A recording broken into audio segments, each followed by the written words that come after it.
When we talk about the symbols of evil in Christianity, the first name that comes to mind is Satan. But there are other, even more frightening names that exist in the shadows. Names like Lucifer, Beelzebub, or Mephistopheles, which evoke a deep sense of dread. These names represent the darkest, most terrifying forces that turned away from the light. The great adversary, the eternal opponent of the divine, is the ultimate symbol of rebellion and defiance. Yet, few realize that Satan was not the only fallen angel to turn against the Creator. He was merely one of many who chose to abandon the highest power. Today, we explore the stories of 4 fallen angels mentioned in ancient texts. These were beings created by God, who once stood by His side before their fall. They caused a chaotic war that shook the heavens and led to their eternal exile. Who were they? How did their stories unfold? Let us delve into their secrets. We begin with Lucifer, the light bringer, once the most beautiful and radiant of all. Lucifer was created with infinite power and wisdom, standing closest to the Almighty. But his perfection eventually turned into pride, and he was no longer satisfied. He craved absolute power, a golden throne above all others, even God himself. He declared with madness, "I will ascend to the heavens and rule above the stars." But this was the beginning of his downfall, driven by greed and arrogance. Lucifer organized a rebellion, dragging a third of the angels with him into darkness. The war between good and evil shook the universe, but his power was no match for justice. The celestial commander led the heavenly host and restored order against the rebellious forces. They were cast down into the dark abyss, forever separated from the light. Having turned away from the light, the former guardian became a solitary wanderer, estranged from his origins. Exiled from heaven, he wanders the earth, seeking to lead humanity into sin. His image transformed from a radiant angel into a symbol of betrayal and destruction. He remains a terrifying figure, striking fear into the hearts of all who hear his name. Next is the leader of the Watchers, a powerful entity of ancient origin. He was one of the leaders of the Descent, known for his deep insight. He was considered one of the wisest angels, knowing the secrets of heaven. According to the Book of Enoch, he led the Watchers sent to Earth to guide humanity. They were tasked with observing and guiding humanity, but they strayed from their purpose. Upon arriving on Earth, Samyaza and the others were captivated by the beauty of human women. They desired them and chose to betray their divine duty for love. The Book of Enoch records that when humans multiplied, the Watchers saw their beauty. They were filled with desire and agreed to take them as wives and have children. Samyaza feared he would be the only one to bear the guilt, but they all swore an oath. 200 entities descended upon the mountain to pursue their own agenda. They married human women and taught them forbidden knowledge from heaven. From astrology to sorcery and weapon making, They shared secrets that brought chaos. Their offspring, the Nephilim, became bloodthirsty giants who destroyed the world. Witnessing this corruption, God was filled with anger and decided to cleanse the earth. He sent a great flood to wipe out all life, but warned Noah to prepare. Noah, the only righteous man, was saved to preserve the future of humanity. As for Samyaza and the Watchers, God ordered them to be imprisoned in the abyss. They would suffer in chains until the final day of judgment. Samyaza's betrayal serves as a stern warning about the power of desire and punishment.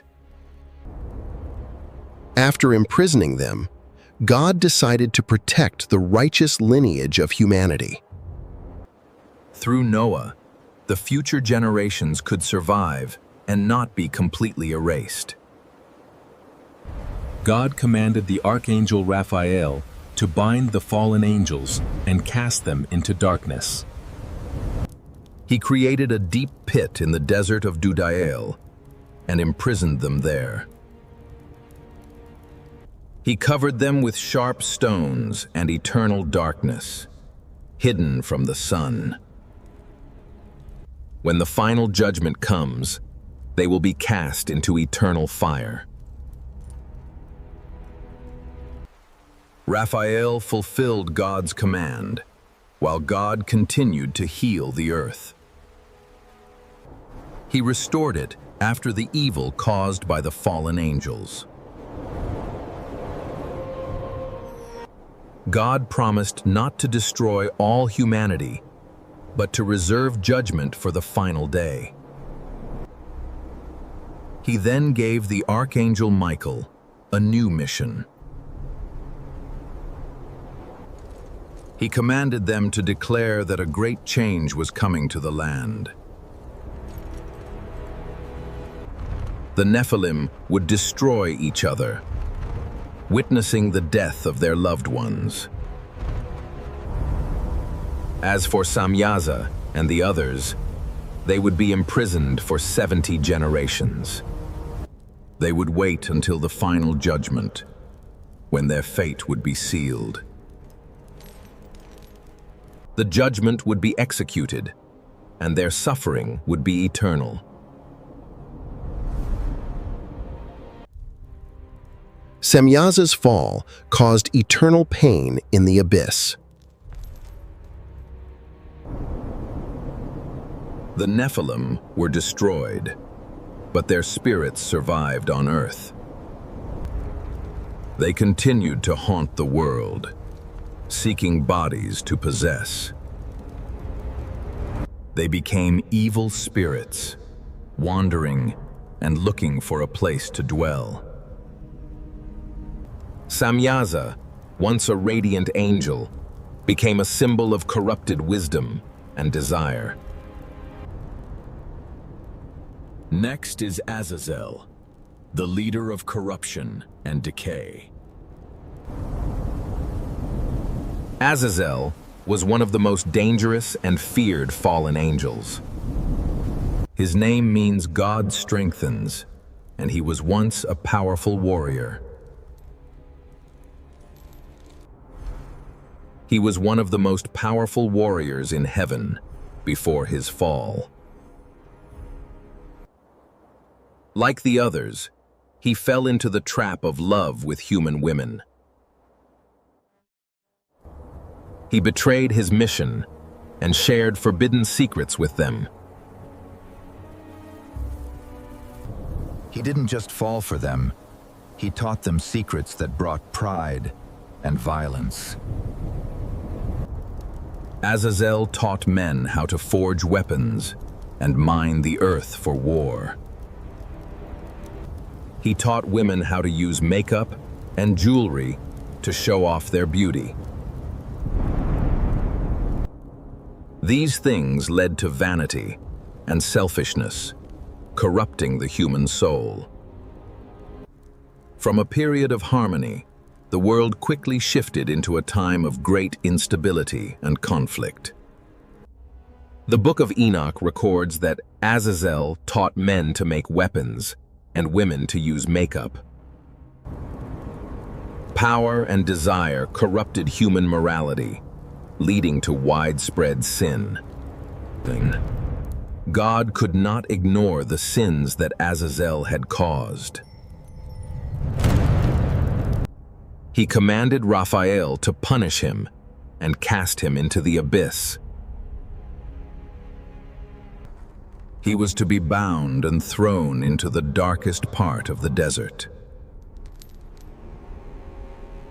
He would be covered with stones and never see the light again until judgment. He would be cast into eternal fire, suffering without end. Azazel is also mentioned in the Bible, specifically in the book of Leviticus. It describes a ritual called the Day of Atonement, one of the holiest days in Judaism. On this day, the high priest would take 2 goats, one for God and one for Azazel. The goat for Azazel would be sent into the wilderness, carrying the sins of the people. The priest would place his hands on the goat, symbolizing the sins of Israel.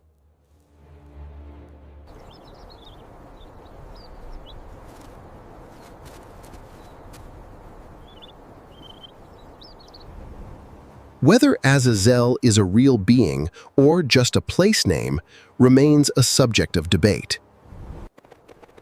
Many believe he is a fallen angel who brought violence and greed to humanity. He is a symbol of corruption and the master of evil spirits. These evil spirits, though imprisoned, still wander in the shadows. They wait for the moment to be released, to bring terror and sin to the world.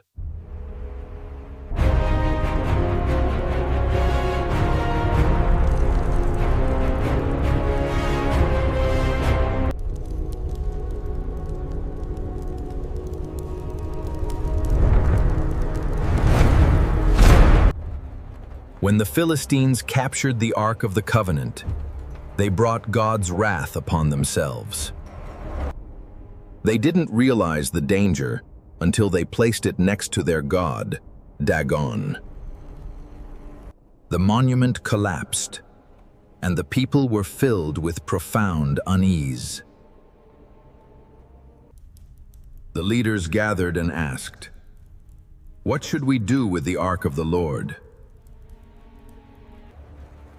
They decided to move it to another city, hoping to avoid God's anger.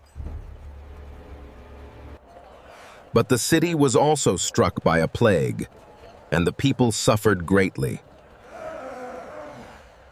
The cries of the people reached the heavens, and they were terrified. They sent it to another city, but the situation only got worse. They realized that the only way to appease God was to return the ark. They decided to offer a guilt offering to appease the God of Israel. They crafted golden statues of tumors and mice, the source of their pain. They placed the offerings next to the ark and set it on a cart. They let the cows go, hoping they would return to Israel on their own. If they did, it would prove that God was behind their suffering. Beelzebub, the Lord of the Flies, is another name closely associated with evil. He is a familiar name in the Bible, often linked to filth and disease.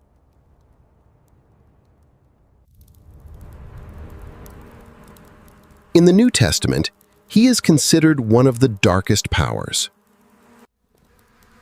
Some religious leaders accused Jesus of casting out demons by his power. They claimed he could only drive out demons by the power of Beelzebub. But Jesus replied with a sharp argument. A kingdom divided cannot stand. If Satan drives out Satan, his kingdom will fall. With these words, he proved his power came from God, not from evil. The time has come. This is not the way. You are sure?